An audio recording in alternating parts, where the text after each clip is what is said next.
உலகம் பூரா அவங்க தான். இந்த உலகம் அவங்களோடது மட்டும் இல்லை மேடம், என் உலகமும் இதுதான். குபேரா படத்தை பத்தி பார்த்தோம் அப்படின்னா, சென்ட்ரல் மினிஸ்டர்ஸ்க்கு வில்லனா வர நீரஜ் ஆயில் வெல்ஸ் கான்ட்ராக்டாக 1 லட்சம் கோடி கொடுக்கணும். அதுல 50,000 கோடி ஒயிட்டாவும் 50,000 கோடி பிளாக் ஆகும். இந்த பிளாக்கை எப்படி ஒயிட்டா மாத்துறது அப்படின்னு முன்னாள் சிபிஐ ஆபீசரான நாகார்ஜுனாக்கு ஒரு ஃபேவர் பண்ணி அவர்கிட்ட ஐடியா கேட்கறாங்க. அவர் சொல்றது, ஒரு 4 பிச்சைக்காரங்களை கூட்டிட்டு வாங்க, அவங்க பேர்ல கம்பெனி ஓபன் பண்ணி அவங்க அக்கௌண்ட்ல இருந்து டிரான்ஸ்ஃபர் பண்ணிக்கலாம்னு சொல்றாங்க. அதுல ஒரு பிச்சைக்காரன் தான் தனுஷ்.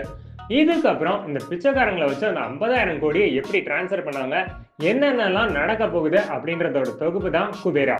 பாடத்தோட பிளஸ் டிஎஸ்பியோட மியூசிக் பரவாயில்ல, 2 பாட்டு கேட்குற மாதிரியே இருக்கு. அப்புறம் தனுஷ்க்கும் ராஷ்மிகாவுக்கும் இருக்கிற அந்த டிராவலாக் ஓரளவுக்கு ரசிக்கும்படியாவே இருக்கு. அப்புறம் ஃபர்ஸ்ட் ஹாஃப்ல நான் சொன்ன அந்த கதை அது வரைக்கும் நல்லா தான் இருக்கு.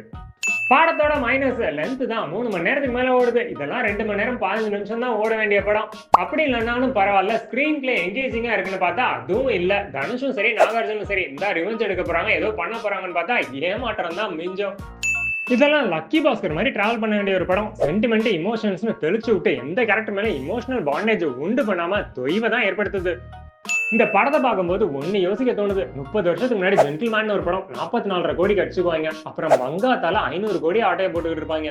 இப்ப பாருங்க 1 லட்சம் கோடியாம். பொலிட்டீஷியன்ஸும் பிசினஸ் மேனும் எங்க போயிட்டாங்க பாருங்க. இது என்ன பிச்சைக்கார ஏலனாடா கேள்வி கேட்க தோணுது.